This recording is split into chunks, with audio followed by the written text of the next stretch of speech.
YouTube. Hello, beautiful people. So today, I shouldn't really be doing this. I'm giving up my podcast time for you guys to check this out. But anyway, we're behind, down guys, sawmill's been broke, yada yada. And trying to finish this package today. So I'm working on this main cross beam right here. It's the biggest beam of the lot. It is 8 by 14 by 26 feet wide, and it's a fairly small pop out. I think it's only coming out 12 feet. So it's not carrying a lot of roof load, but it is carrying it for a long span. 26 feet is a pretty long ways to span all that without having posts. Ordinarily, we'll double up our posts. You know, we'll have like post and then post. That way the beam's only truly spanning like 16 feet, something like that. But this customer is pretty adamant. He wanted a few posts. So we got a big boy beam. This is an 8 by 14, 26 footer. And I'm about to lay it out. We got a little back cut action right here. And then a mortise and tenon right in the middle to carry, or a mortise to carry the king post. Here's the tenon for the king post. This is also a burn treatment on this timber pack that we're doing. Wow, that's not a very clean tenon. Come on, lad. Check this. 5 by 8. All right. 5 by 8 centered up. Okay. Anyhow, we're doing a burn treatment on this package. And then we'll brush it out a little bit. And then adding a gray tone stain. So it's going to be a burn treatment with kind of a whitewash stain over top of it. Should be pretty interesting. Should age the timber and look pretty cool. He really wanted it to match his Trex decking, the tone of his Trex decking. But anyhow, I'll kind of walk you guys through what I got going on here. And you can decide if it's interesting or not. So we rough sawn all of our beams out at our mill back there. And it's great. Produces really beautiful stuff. But being on a rough cut bandsaw, you know, there are subtle waves in our cuts. And so it's very important that when we're squaring something up, we check and make sure. See right there? See that little rock in my square? So I'm not going to pull my squareness off of this side because this beam has a little boop to it. But up top, she's nice and flat. So I'll run everything off these top sides. Yep, looking good. Unfortunately, we do not have a saw. I've already squared this down, so I'm just continuing my line.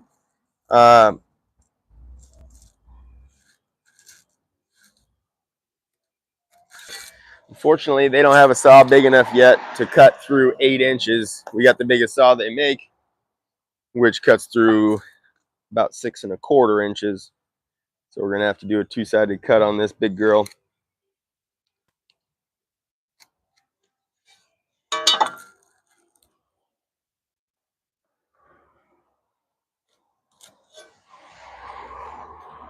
I always like to take, even though I don't need it to cut, I really only need 2 sides to cut this beam. I always take my marks all the way around the beam so that I know it's perfectly square, and it is. You can see right here it's lining up perfectly.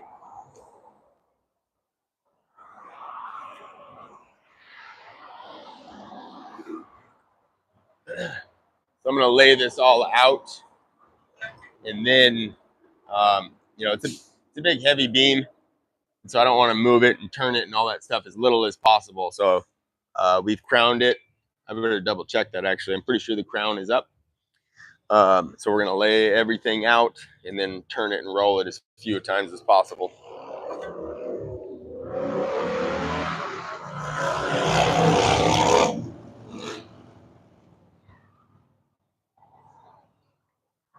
Yeah, she's crowned. So every board, every beam, everything, no matter how it was cut, no matter what material it is always going to have a subtle crown in one direction.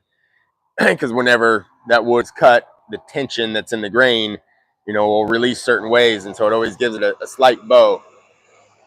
Standard building practice is you always put that crown, that bow, facing up. That way it's just always, all boards are always the same. Plus, if any weight gets put on that, hopefully it flattens it out.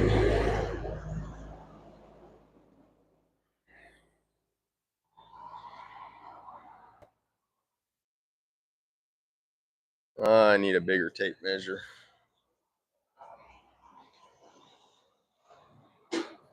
Stand by. Shoot, this ain't long enough either. Ooh. Ooh, I got my cool one. Mr. James gave to me. So this is an old 50-foot tape.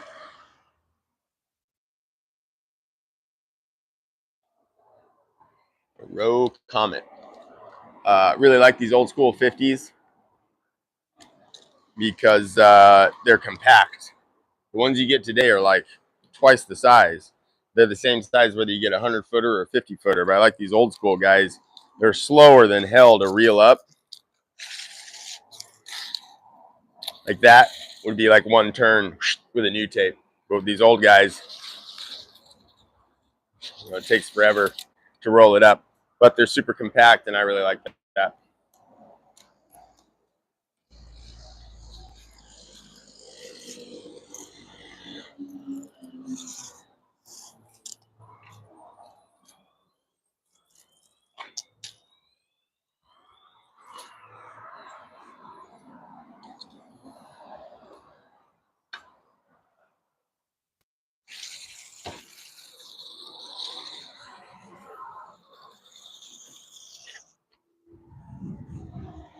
It's like we got about an extra foot and a half to this beam that we don't need.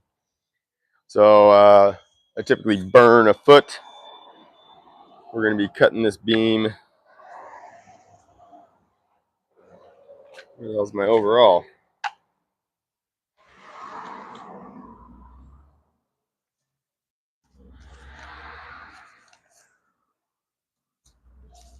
Crap.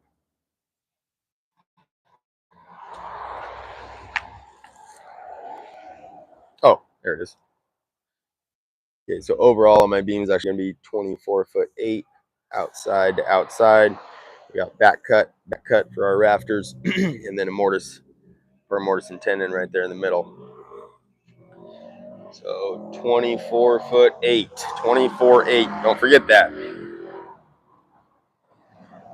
So I'm going to burn a foot. So I'm going to be looking for 25'8". 25'8".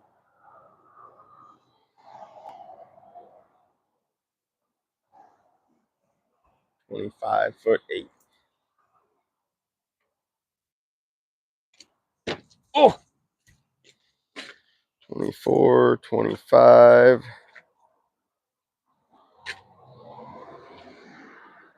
So my tape's nice and flat and straight, otherwise that can affect my measurement.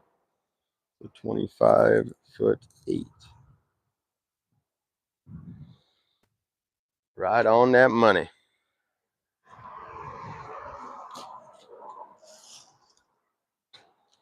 Just give me a good 37 minutes to reel this whole tape up.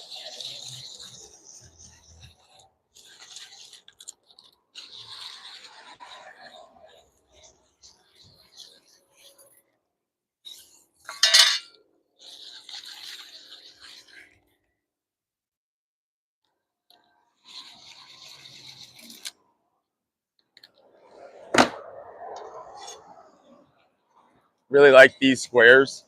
They're not super expensive. They're Empires, but for what we found, they're pretty true to square. They're cheap, and a lot of these big 12-inch speed squares have a little pivoted notch right here, which I hate. Like we want this to be a 90 degree all the way out.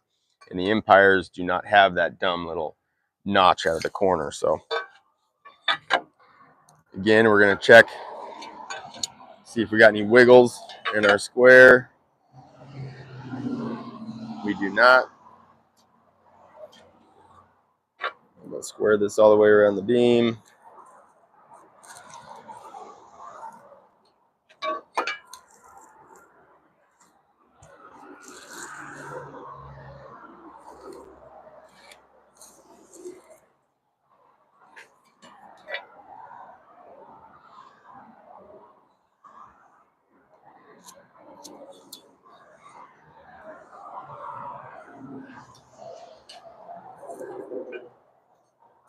Sorry, I know some of these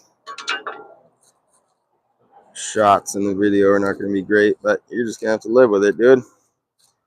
Till God gives me a third arm. Well, a third arm that's got a hand on it. I can only do so much, bro.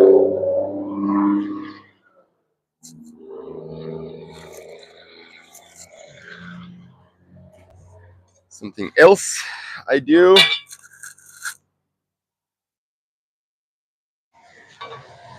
is score cut.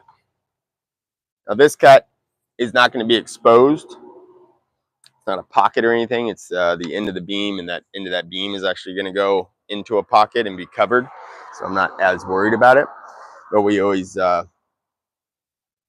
score cut our marks. For one, when the wood is wet, like in the wintertime, it's hard to see pencil. But the most important thing is that it cuts that out, the outer fibers, so that when my saw blade goes through it, a lot of times when the saw blade goes through, it'll lift up, it'll fray those fibers, and it's not perfectly clean. But if you come through and score it with a knife,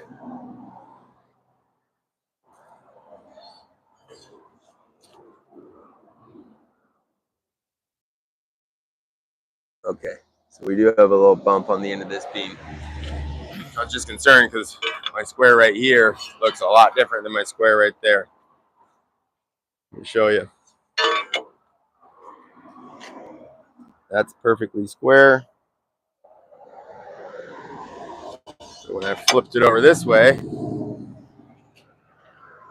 see that difference? I'm touching the line here, and I'm like an 1/8 inch away. Why is that? Because we got this little bump. See that little boop at the end of the beam? Boop. So you got to be cautious of where you're setting up your cut. You screw you right from the get-go, right from the layout. You screwed.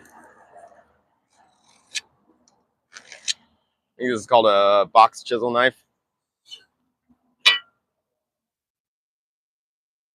I like it a lot. It's a lot better than just a regular like carpenter's knife.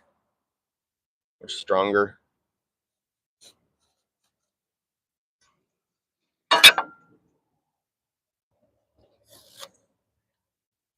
Oh, that sucks. I just skipped it and scratched the top of my square. Probably dulled the hell out of that.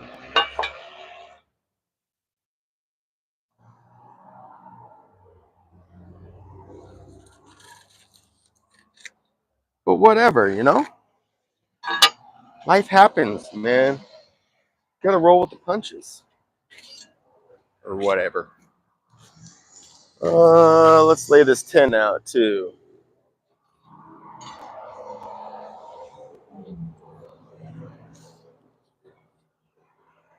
So we got 5 inches to my back cut, and then 11.7. 5 inches, and then 11.7.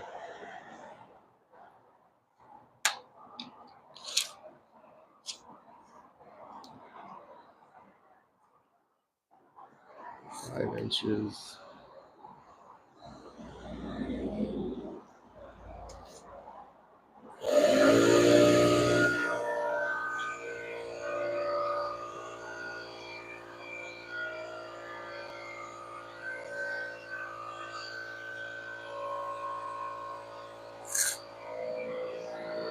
Eleven seven.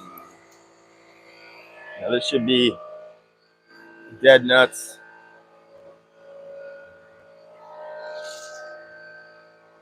in the center of our beam. 11.7. And that is a 8-inch tenon. It's another 8 inches.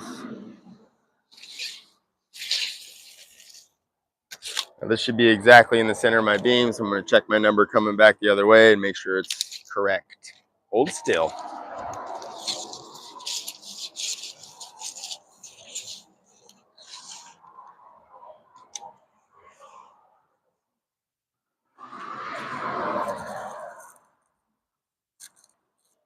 Five inches. And then 11. 7. 11, 7. Bingo. We did it.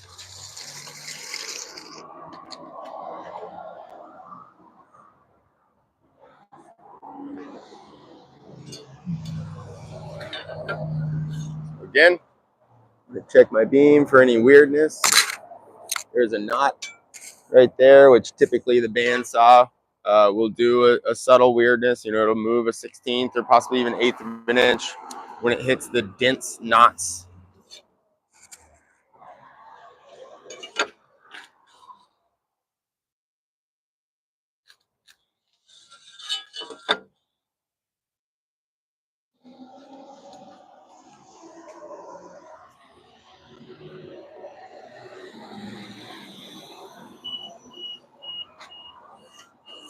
This tenon is right in the middle. So we've got, this beam's supposed to be an 8 by, but it's really more like 7 and 15/16. So I'm going to go 4-inch minus. Find my center.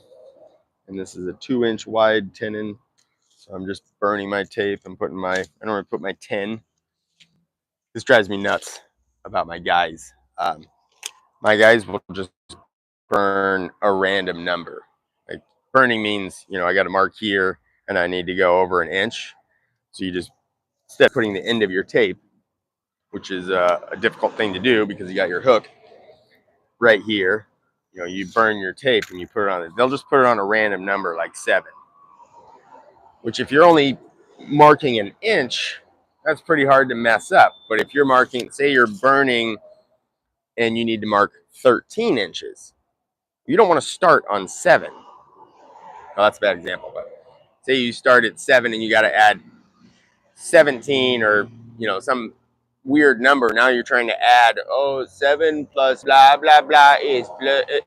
There's a chance for you to mess up. So why do that? Just always, if my measurement that I'm trying to burn is in inches, then I always burn to the 10 because the 10 is a 0. It's easy to just say if I need 17 inches plus 10, that's 27. There's no math I really have to do. It's a 0. And then if my measurement is in feet, then I'll burn a foot. If I'm burning and I need to mark 4 feet, I know I'm marking just 5 foot. So that's a good pro tip. Anyhow, what are you guys doing today? Are you sitting in the sun in front of your shop marking out timbers for a timber frame? If you're not, I feel bad for you. My job is pretty dope. It's pretty fun and I like doing it and people appreciate it. And we, for the most part, get paid good money to do it.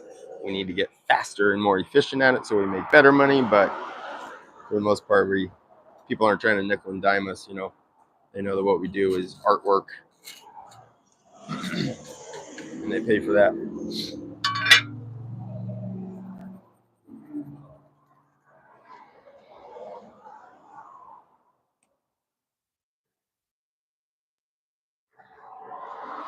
All right. We've got our tenon marked out, 2 inches wide, centered in the beam, 8 inches long. Sorry, just got a call.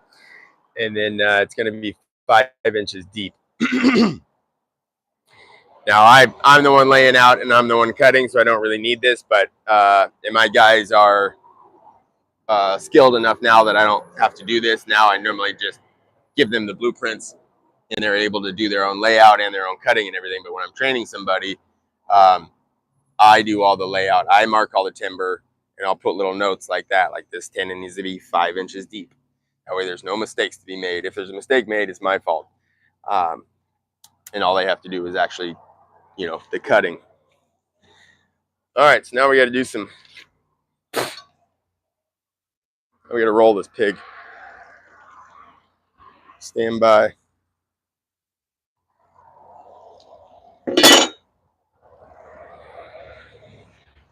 So we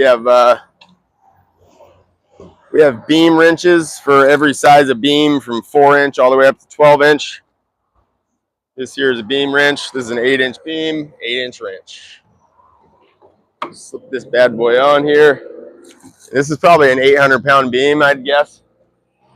And one man can easily manipulate it with a beam wrench. Because of what? Physics. What is it? Is it because of momentum? Ha! No. It's because of leverage. See? Now you're learning shit. Let me go grab my big saw. You guys just sit tight. I don't want to hear a peep out of you. Wait till you see this saw. You'll be like, yeah, that's a hell of a saw.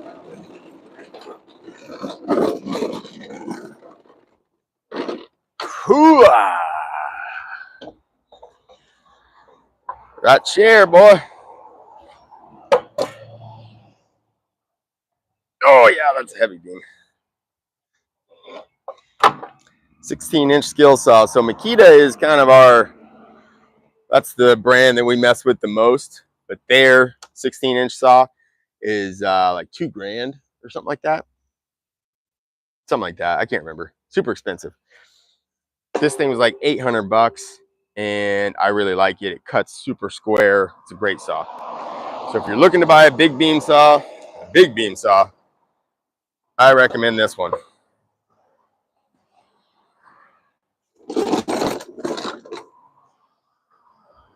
Find some power.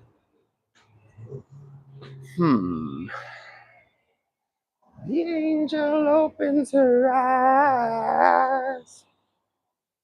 Confusion sets in.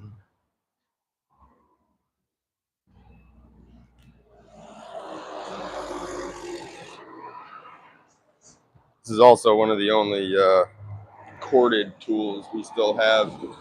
Pretty much everything we have is battery powered, except for this big girl.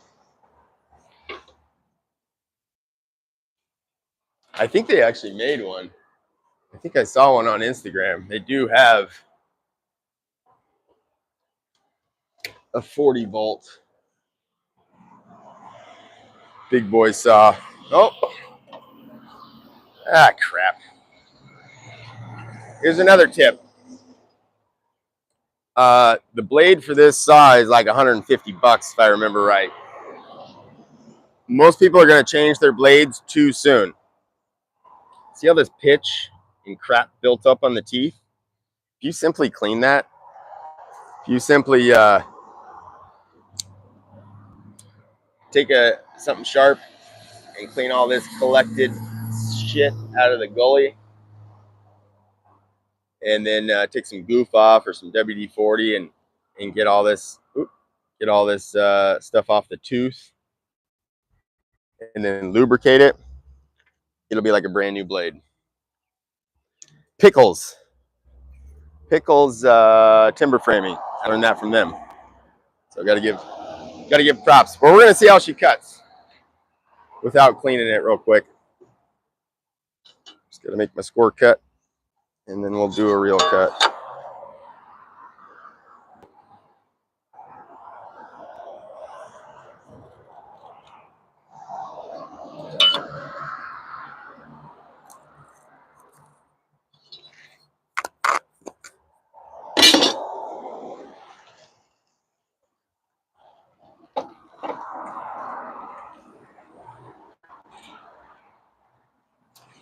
Also, it would be best, I have best visibility if I was to cut from that way, hit this way. But because the gully on these, but I want this wider side of my table on the beam, not hanging off at the end of the beam. So I'm going to cut the opposite way. But because the gully on this blade is so deep, I'm able to kind of see through the blade as I cut. So I'm normally pretty accurate no matter what side of the line I'm on. Oh, here's the problem with corded things. You got to plug them in, right?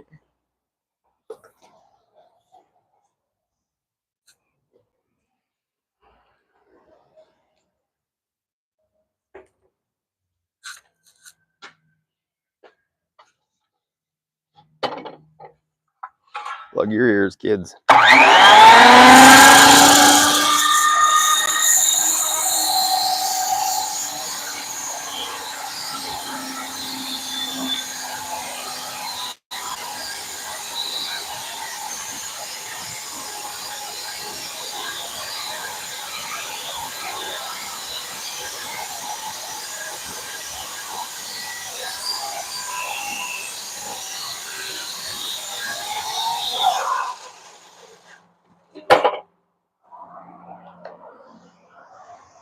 All right, so a couple things.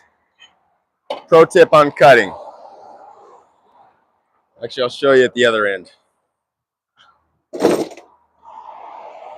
But you'll notice that you still see a fraction of my line, a 32nd pencil width. Whenever we lay stuff out, we lay it out so that your cut just kisses the line. Because if I was to cut that line off, this beam would no longer be as long as it needs to be. My mark is exactly how long it needs to be, so I can't cut it off. I want to just kiss that line. Anyhow, run down to the other side.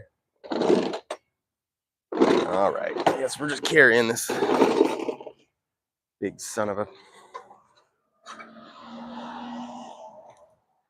Don't you do it. Crap.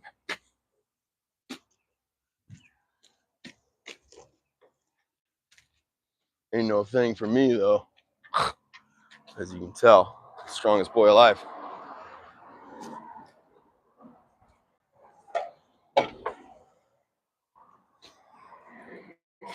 All right. Get you set up right there. You see my mark.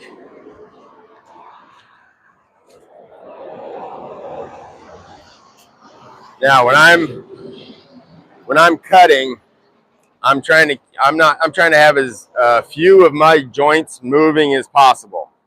I don't want to be hunched over.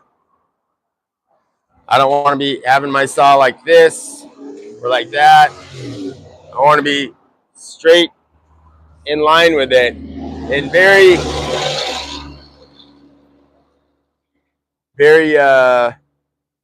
not very often I'll extend my arm, so only my elbow moves. But for the most part, this all stays locked, and I'm moving my body. My whole body moves with the saw. I'm not sitting here and trying to push it out, because that leaves room for error.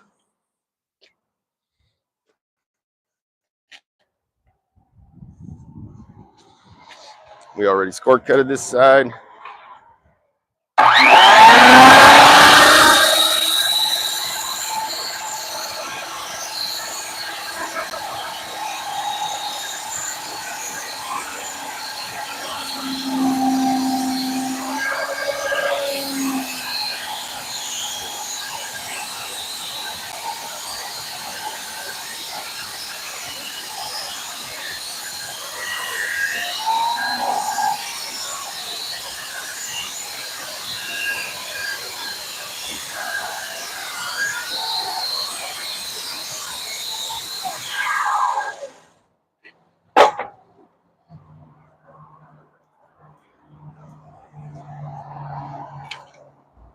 Oh, right.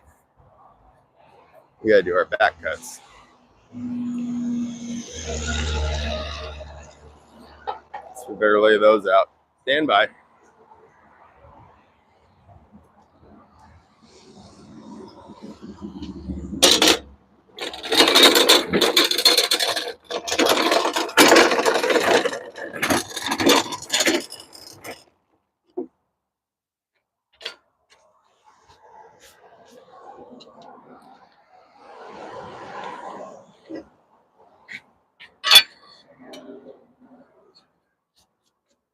This is going to be set up for braces.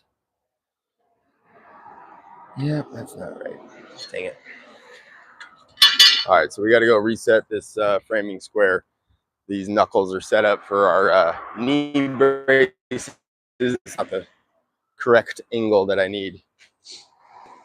So you see right here, we've got these back cuts on the beam. And that is so when they put rafters right there, we don't want this beam to just be sticking up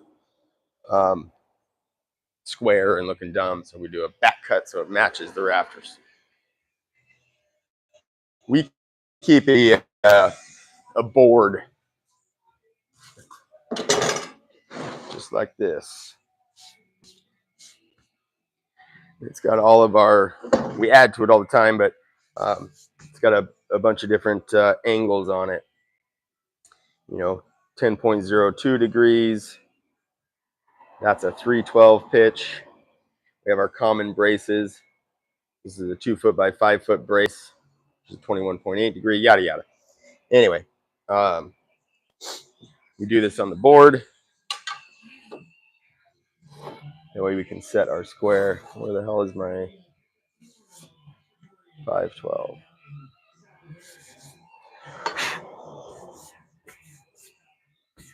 No way. 8, 10, 12. What the hell? I don't have a 512 on here? That's crazy. You're right back.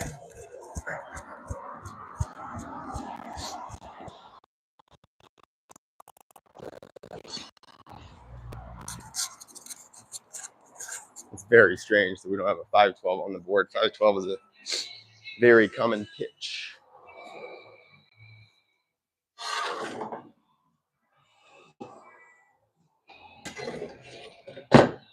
Put it right here.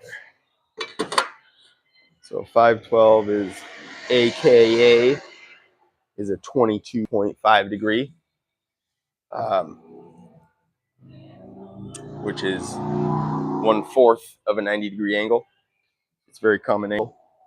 If you're trying to make a 45 degree angle, you're going to do 22 half degrees to create that 45 degree.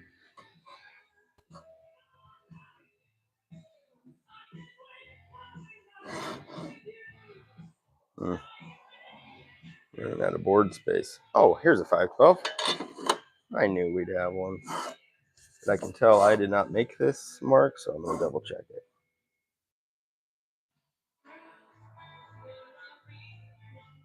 We do precision building. That's pretty good.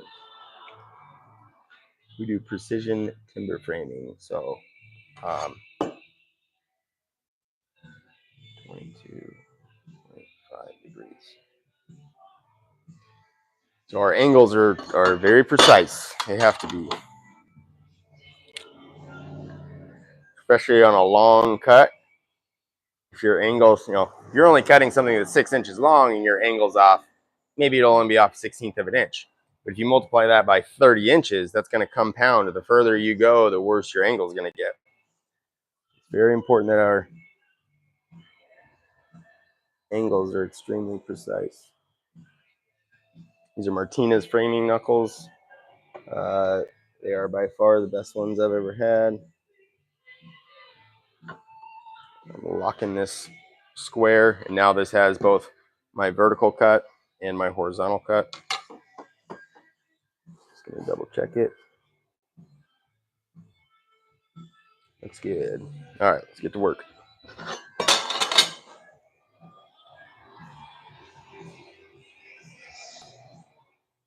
By the way, this is our shop. We are Solid Building Corp. Timber framing and sawmill.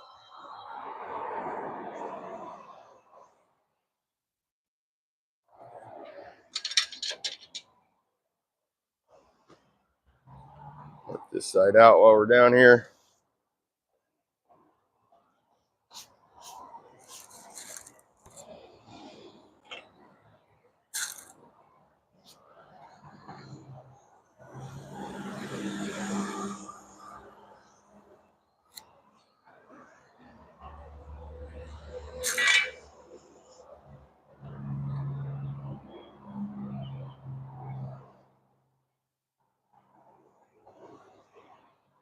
I believe this should be a 2-inch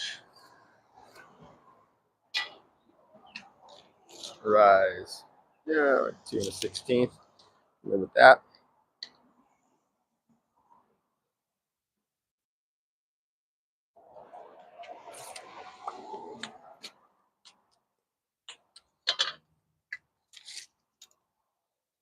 Actually, I'm just going to mark my 2-inch side.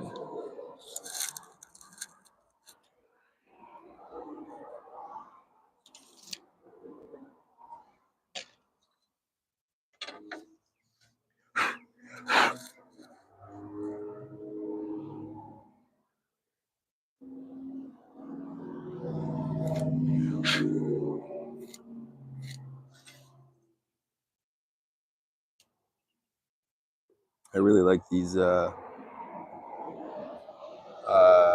9. Yeah. 0.9 millimeter pencils. They're just right.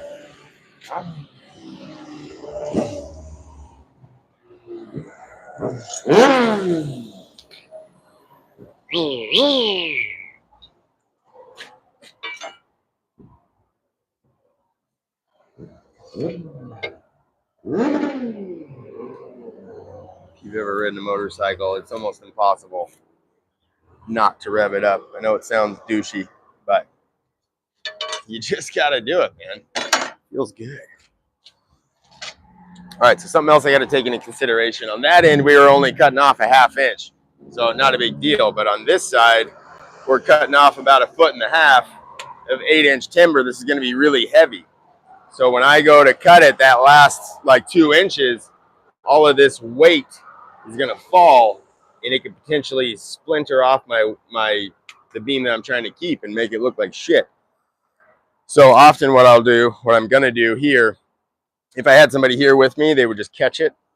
They would just grab it and not allow it to fall and break. But what I'm going to do is grab my chainsaw and we'll cut this off right here. That way there's less weight on our fall off. But first we'll make these little back cuts.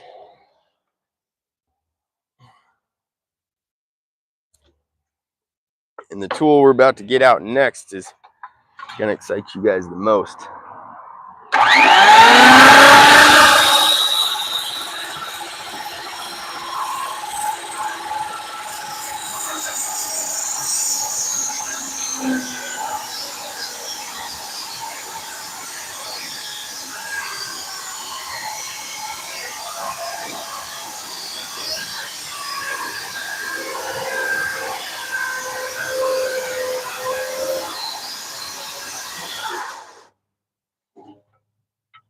Bingo. Perfectly square. Such a good saw.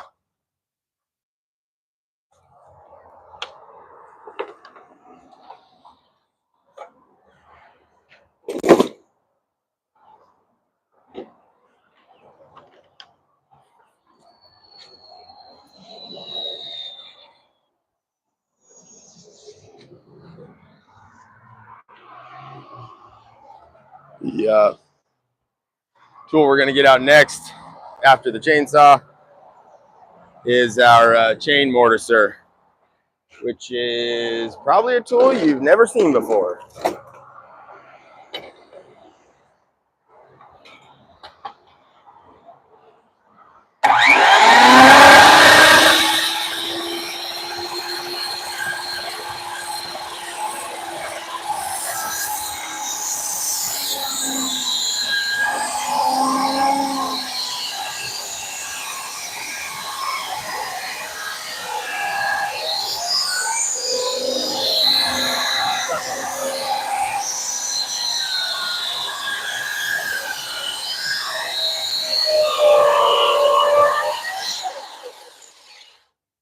what that was, but I got stuck on something.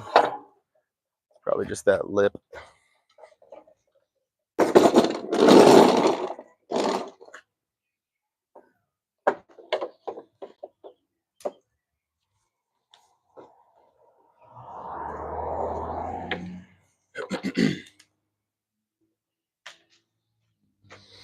All right, now we're gonna roll this girl back up.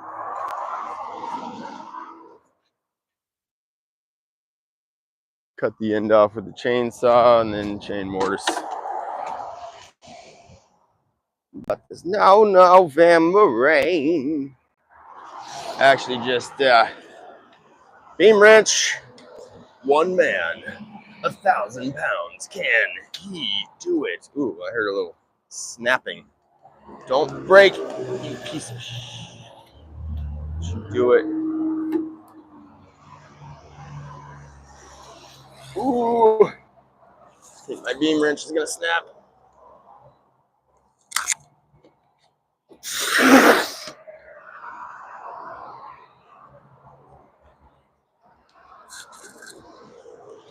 Even with leverage, that's still pretty damn heavy.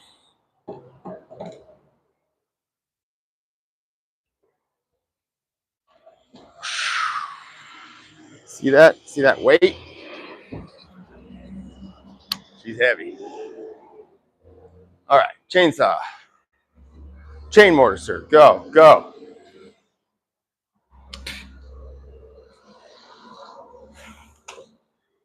Batteries.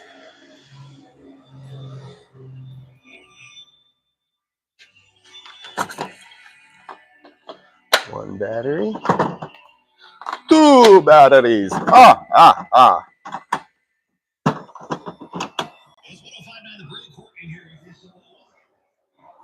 All right.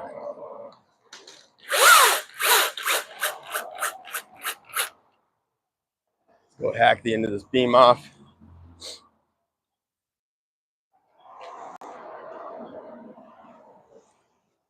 I'm going to cut the bottom first for the same reason, so it doesn't break when I cut it. Oh, there you are. Woo! That's a fresh new blade. Look at who decided to bless us with their presence. Where you going, baby? Where you going? Where you been? Huh? Where you even been? Huh? We're going live on YouTube. The people want to see you. Don't want to see that blue face. Yeah. You big dumb animal. Come here. Come see the people. Oh, why are you all wet? Who got you all wet? This is Lula. She's our sweet baby. Pitbull. She's a hell of a yard dog. Why are you all wet? Oh, you're in the creek. You're gonna have fun. That creek's gonna dry up pretty soon.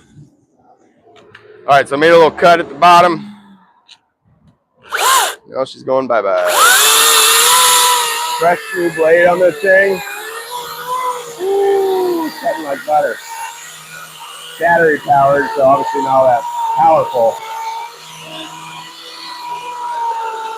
But pretty good for timber framing.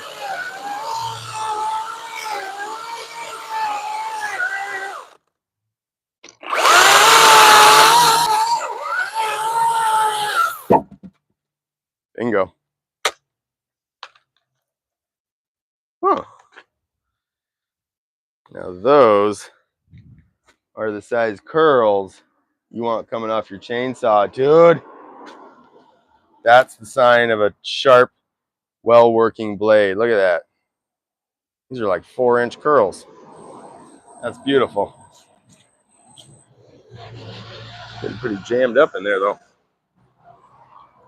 All right, so now we got rid of that weight. Now we can do what we want.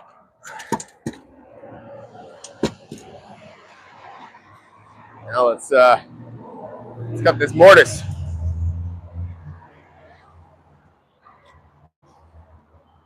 I might lose you here. This is fun and it's cool, but it's kind of a long process. So if some of you say goodbye in the middle, It's probably gonna take me 10-15 minutes. Cut this. That's fine. Because you know what? As soon as I'm done cutting it, I'm gonna say goodbye to you guys. So either you dump me first or I dump you.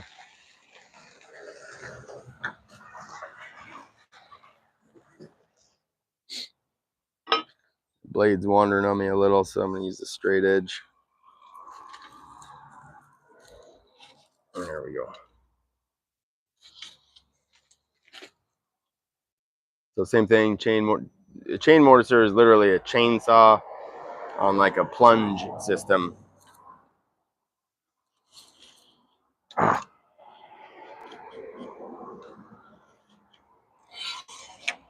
And so it's like a chainsaw blade, but I can plunge it down. It's pretty dope.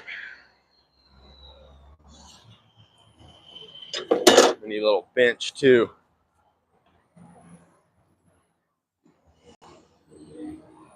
Here she is. Here comes the chain mortiser. Are you ready for this? Dun,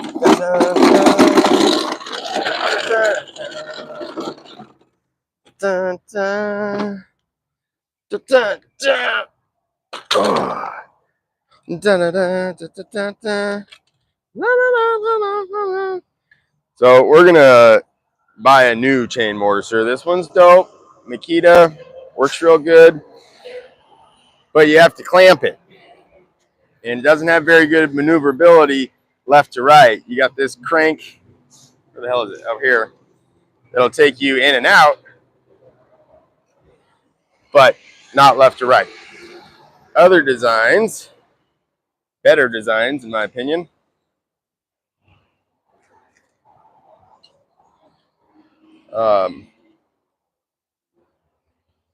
allow you to move more freely. What the hell am I doing? Oh, talking to you guys and forgot how to use my own tools.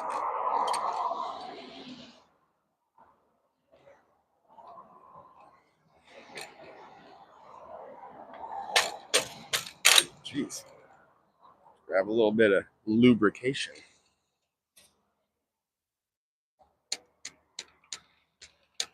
Actually just sharpened this chain mortiser for the first time.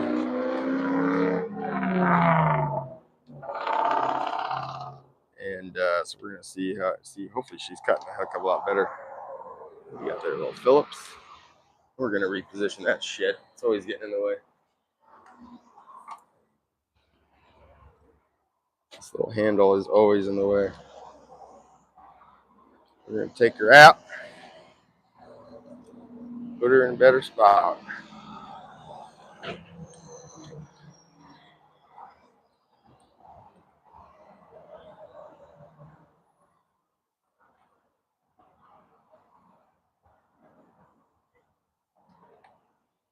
There we go.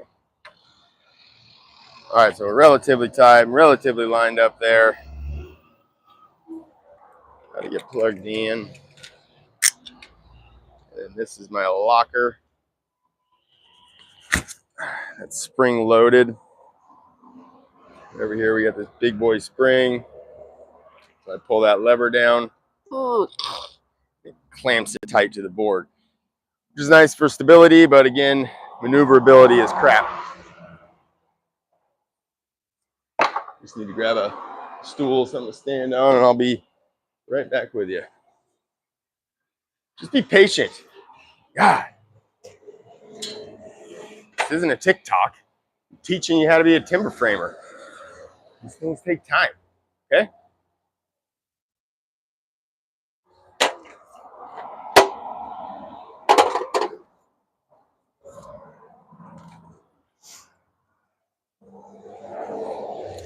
Great Scott! Exactly, 88 miles an hour. What's his name? Is it Scotty? From Back to the Future? What is that? Main character. Fox. Michael J. Fox. Marty. Great Scott, Marty.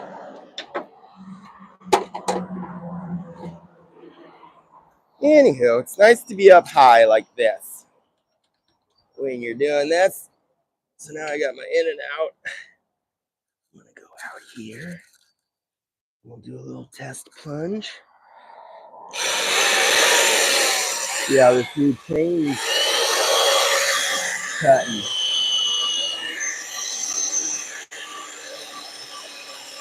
Looks pretty good so far.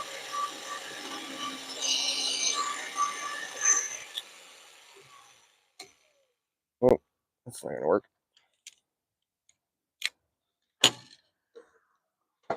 So you can see that slightly off my lines, about an 1/8 inch there, and maybe a 1/16 on the backside. In some cases, we can clean it up with the chisel. Like this is going to be side grain. I can clean that up with a chisel. But this end grain right here is going to be more difficult. So I'm going to get closer to my line. And again, we're creating a mortise that's going to house this tenon right here. So this king post will slip into that cross beam.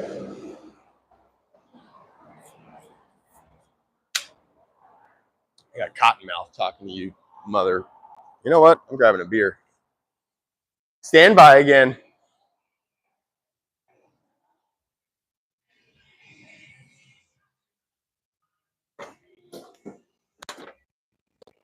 Oh, that one's dropped.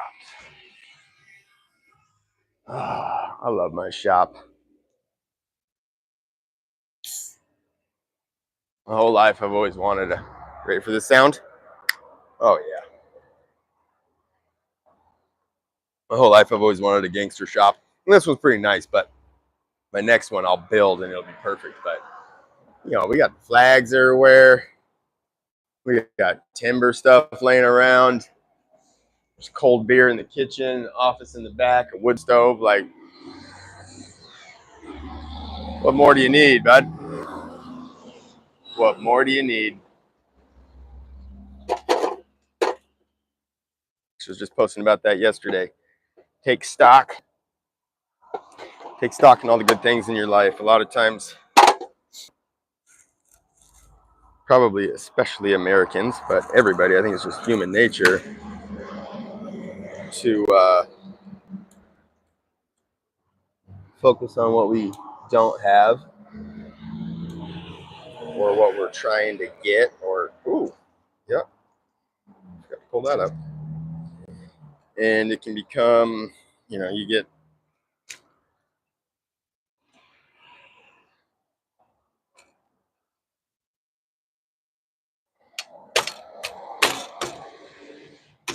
it seems like you're not happy because you're focused on what you don't have. But if you take stock, take inventory of the things you do have, like simply your health, that is so, like being healthy and able, something we all take for granted all the damn time.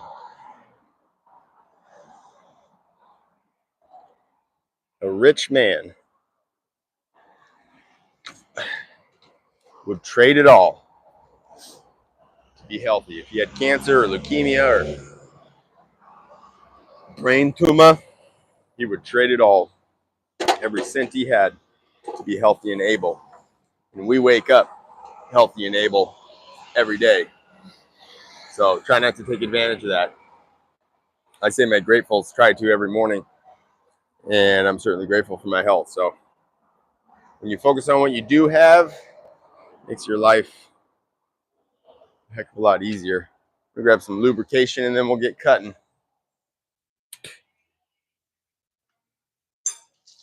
Wash away the rain. Excuse me. My goodness. That was rude. So ordinarily, yes, I would not want to be spraying oil and stuff all over my timber, but this is getting our burn treatment, and so nobody's gonna know. They'll never know. You get a little in our chain too.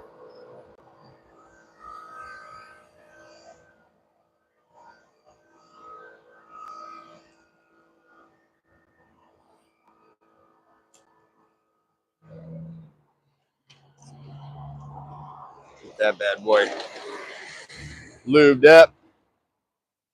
All right.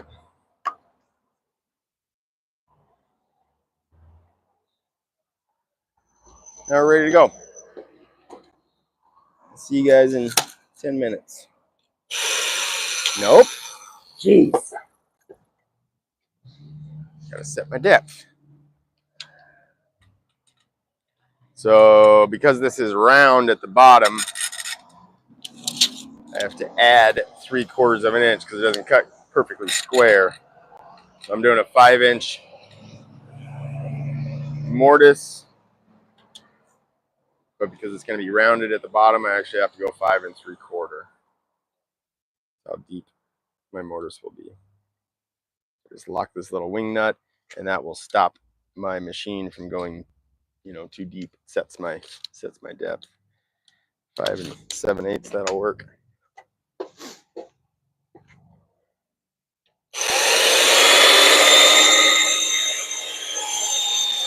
There we go. That's pretty darn clean.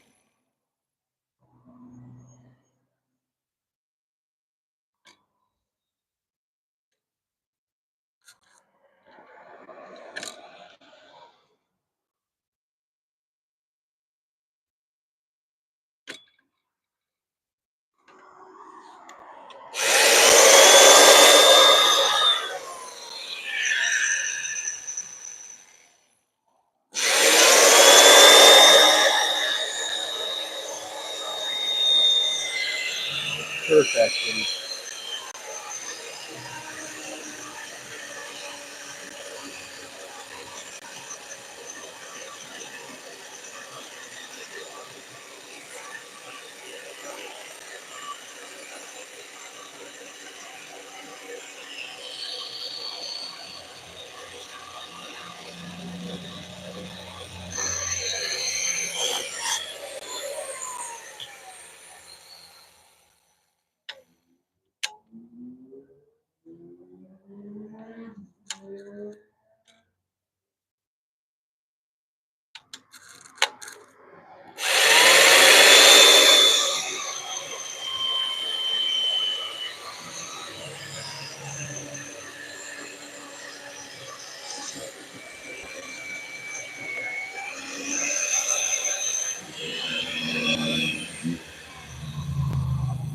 And I want to let the chain stop moving. Oh, I guess I can't. It's at an angle. It's tough. I want to let the chain stop moving before I pull it up, in case it frays the beam on the way up. Move this thing a little bit further. So to get a 2-inch wide mortise, takes 3 cuts.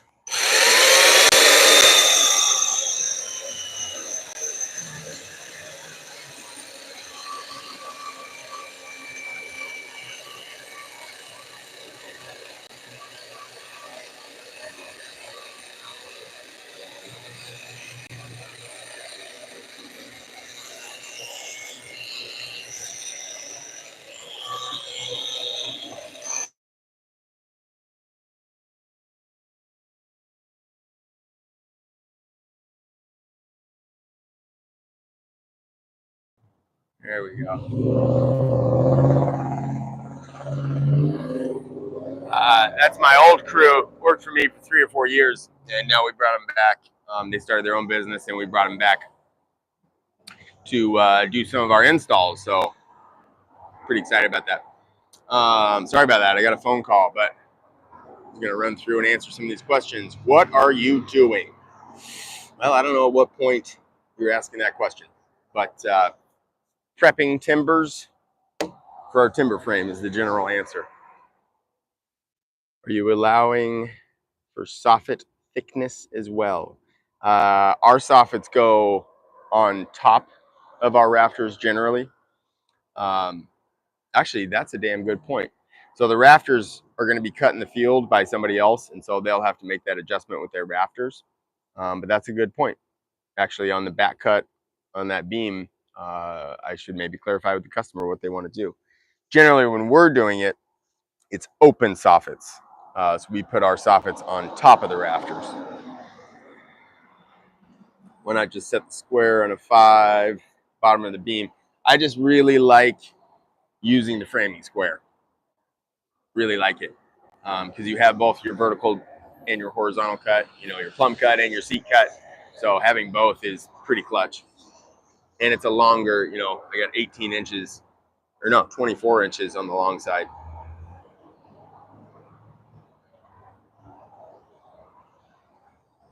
Love the Sasquatch table. What are the beam dimensions?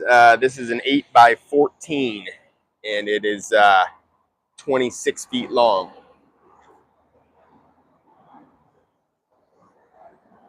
Using an escalator for score cuts? I don't know what that is. Oscillator? Oscillator? I'll look into that. I don't know what that is. Anyhow, just wanted to answer a couple of those questions.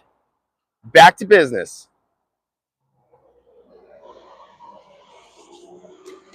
Back to beer.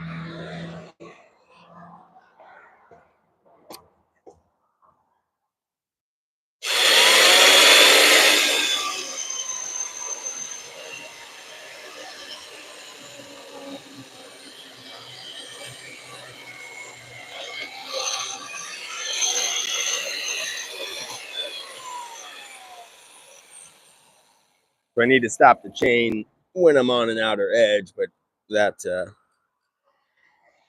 that cut, I was not on an outer edge, so.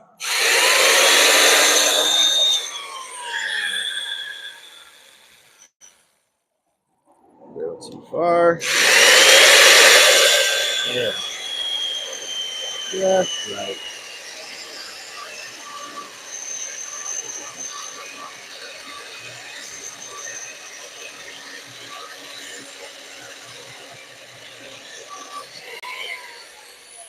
Now I am on an outer edge, so chain stop, pull her up, give her a tilt, back again. This thing's cutting pretty good too. Curls on that are pretty good.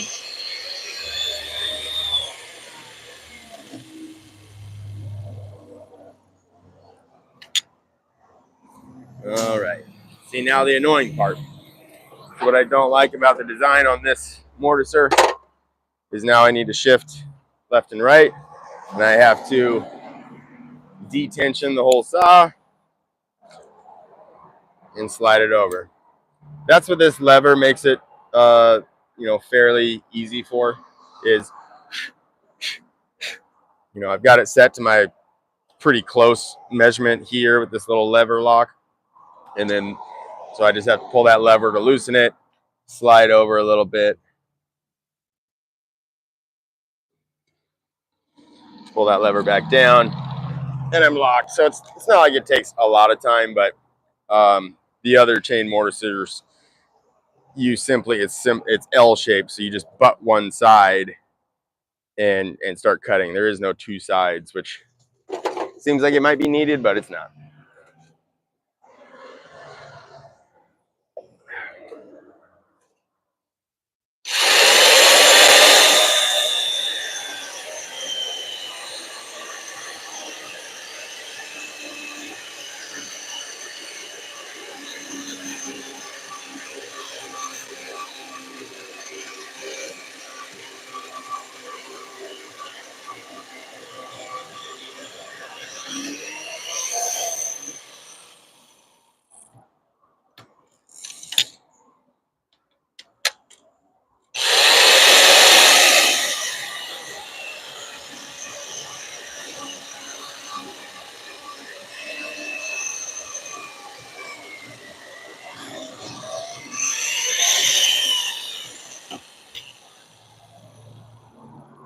Straighten her out, move her back, recut.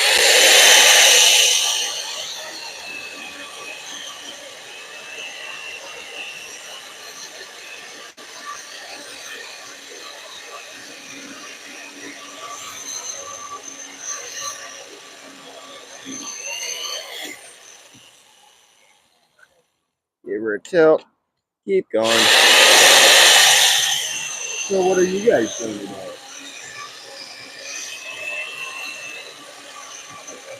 Hopefully you're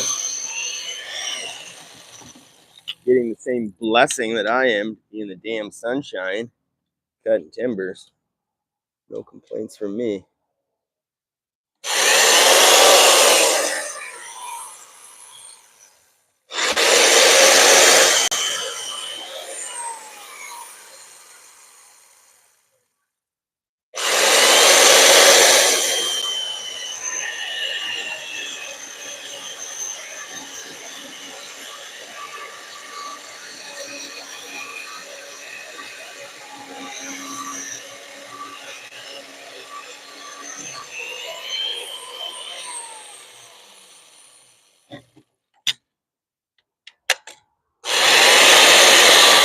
Got one more plunge after this one.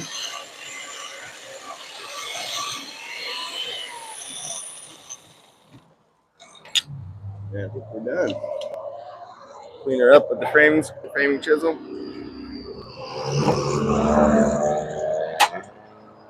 So you see, I'm orchestrating my cuts. So far, I've only had to move this big heavy ass beam, laid it down once, stood it back up once. So I've done all the cuts on that side. Now I've done everything on the top.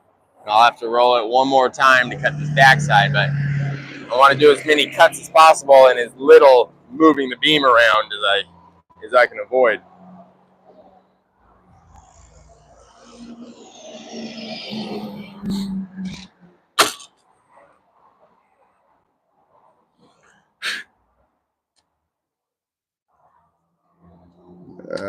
This one,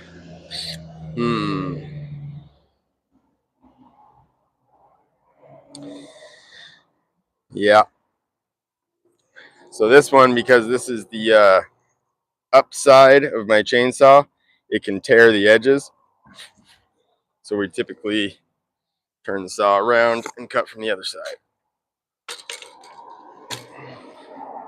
I was thinking about just going for it, but whoa, don't do that. But that would just be laziness. And I ain't lazy, motherfucker.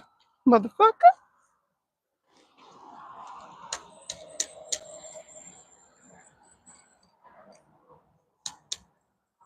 That looks pretty good. Oh!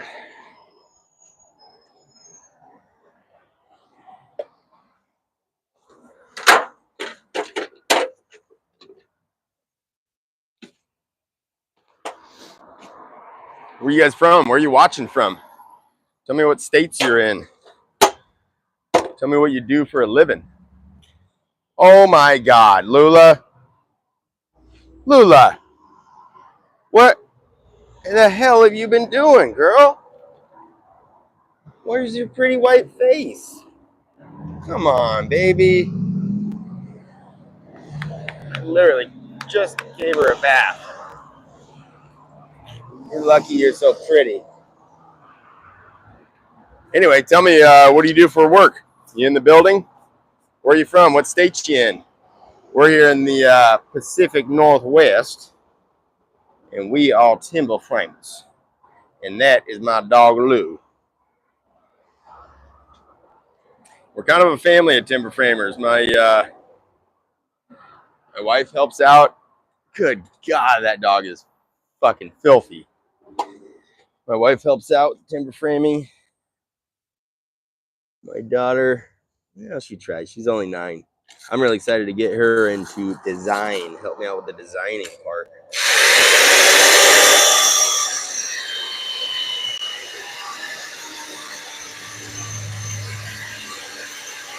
Oh, perfect.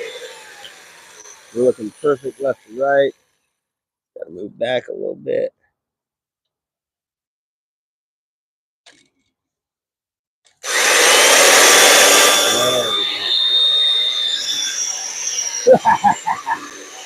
Now we're talking.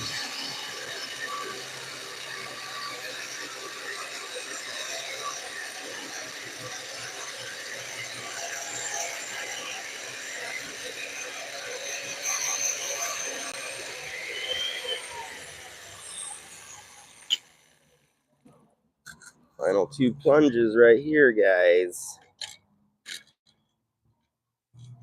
That's right. It doesn't take it all the way, though.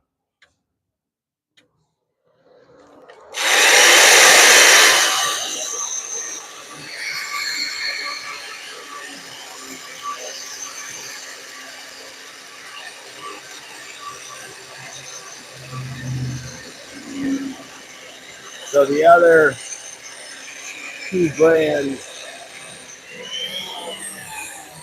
that make gangster-ass chain mortisers are Mafel, which is kind of the timber framing king of tools, but they know it. I think they're a German company, and they are fucking crazy expensive. There's another company I believe called Swiss Pro. I think that's what it's called. And they make a couple of good tools, but they make the best chain mortiser. That's what I'm going to buy next.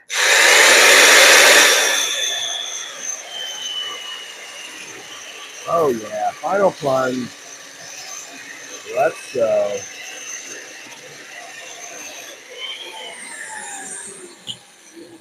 Go bingo, kids. Look at that. You just did your force mortise.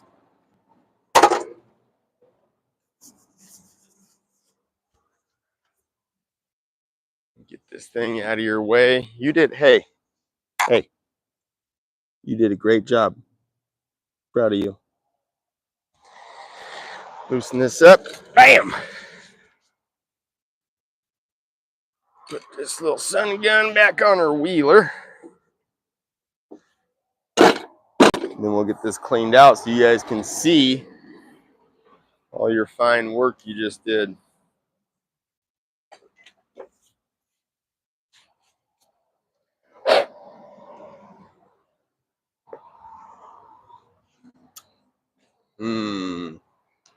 Means the compressor is going to have to turn on, though. It's going to get loud.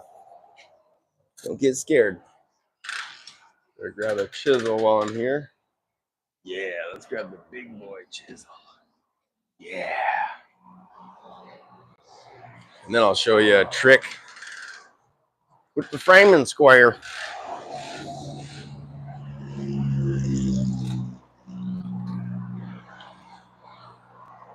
Here's my favorite chisel. This is, I think it's 10 inches from blade to stopper. So I can get down pretty deep into a mortise or what have you with it. It's 2 inches wide. This is a Robert Sorby. I think pretty much most of our chisels are Robert Sorbys. Gonna be getting some bars too. All right, plug your ears and cover your eyes. Okay, cover your. Most importantly, cover the beer, dude. Come on, amateur.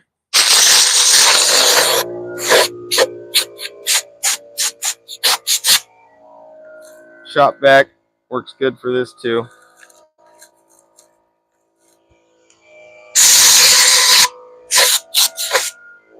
The air was closer. All right, yeah, we definitely got some cleaning up to do. So you guys did good. Don't get discouraged. But see, we got some sidewall action here that's going to need to be cleaned up.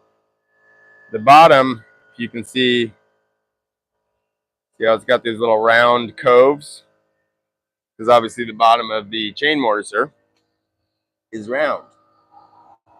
There's no way to make it perfectly square. That's why we cut deeper than we need to go by 3/4 of an inch.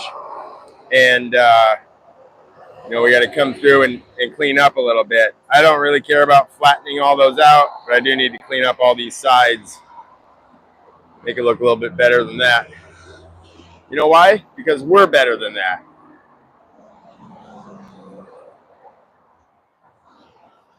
Go grab my mallet. Gosh dang, this beam is tall. Yeah. BRB.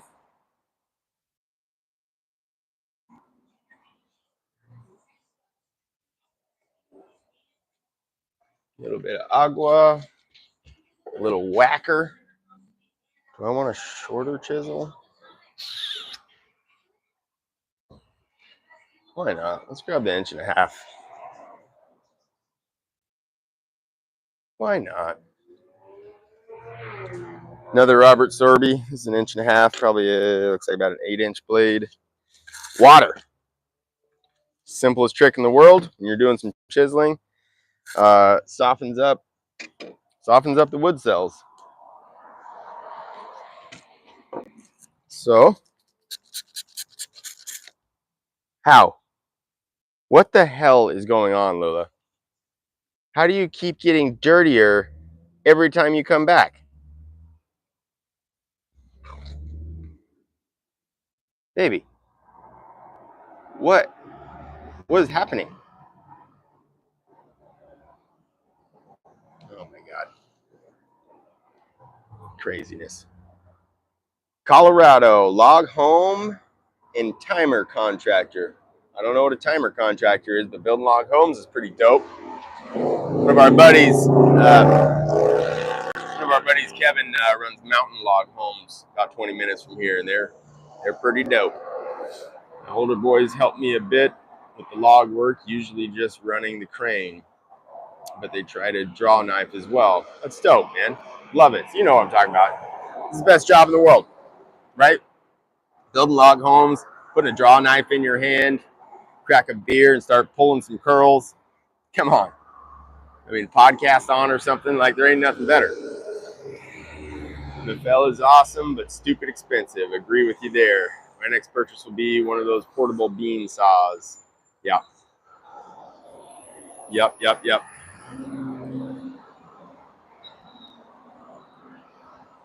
All right, so simple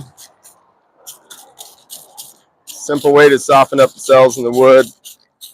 All right, I keep getting phone calls, messing up my live action.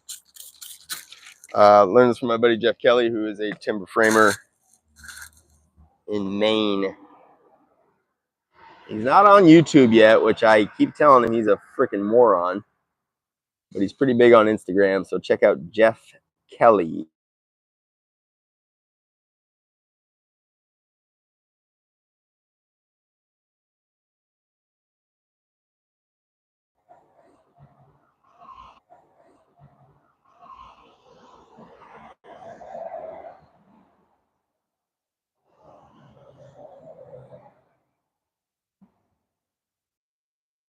All right. I got to bounce. Really, I got to go pick up my daughter or something. So you guys have a great day, and we'll see you next time on Solid Building Corp.